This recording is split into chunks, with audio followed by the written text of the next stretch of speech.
Hare Krishna, Danvat Pranam. Today we are going to read Bhagwat Gita, 7th chapter, 5th Shlok, that is 7.5.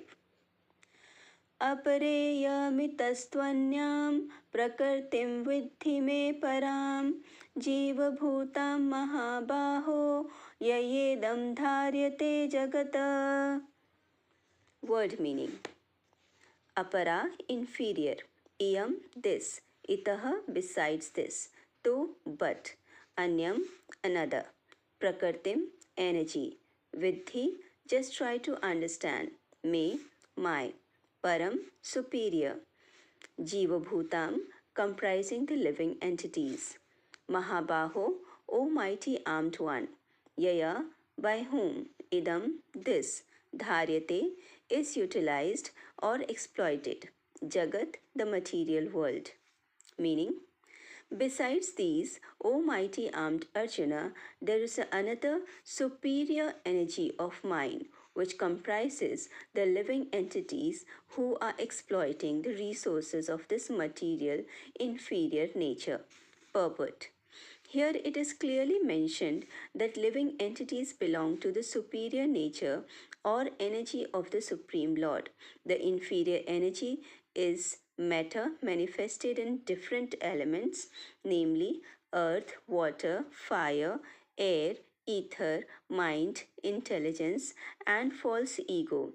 Both forms of material nature, namely gross, earth, etc., and subtle, mind, etc., are products of the inferior energy. The living entities who are exploiting these inferior energies for different purposes are the superior energy of the Supreme Lord. And it is due to this energy that the entire material world functions. The cosmic manifestation has no power to act unless it is moved by the superior energy, the living entity. Energies are always controlled by the energetic, and therefore the living entities are always controlled by the Lord. They have no independent existence. They are never equally powerful as unintelligent men think. The distinction between the living entities and the Lord is described in Srimad Bhagavatam 10.87.30 as follows. अपरिमिता ध्रुवास्तनुभृतो यदि सर्वगतास्त्रहि न शास्यतेति नियमो ध्रुवनेतरथा अजनि न यन्मयं तद विमुच्य नियंत्र भवेत् सममनुजानतां यदमदं मतदुष्टतया. O Supreme Eternal, if the embodied living entities were eternal and all-pervading like you, then they would not be under your control. But if the living entities are accepted as minute energies of your lordship, then they are at once subject to your supreme control. Therefore, real liberation entails surrender by the living entities to your control, and that surrender will make them happy. In that constitutional position, only can they be controllers. Therefore, men with limited knowledge who advocate the monastic theory of the God and the living entities are equal in all respects are actually guided by a faulty and polluted opinion. The Supreme Lord Krishna is the only controller, and all living entities are controlled by him.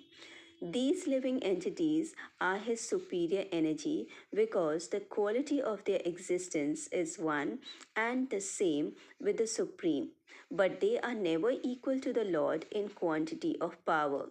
While exploiting the gross and subtle inferior energy, that is matter, the superior energy, that is a living entity, forgets his real spiritual mind and intelligence. This forgetfulness is due to the influence of matter upon the living entity. But when the living entity becomes free from the influence of the illusory material energy, he attains the stage called mukti or liberation. The false ego, under the influence of material illusion, thinks, I am matter and material acquisitions are mine. His actual position is realized when he is liberated from all material ideas including the conception of his becoming one in all respects with God. Therefore, one may conclude that the Gita confirms the living entity to be only one of the multi energies of Krishna, and when this energy is freed from material contamination, it becomes fully Krishna conscious or liberated. Hare Krishna, Dandavat Pranam. All glories to Guru Maharaj, all glories to Srila Prabhupada.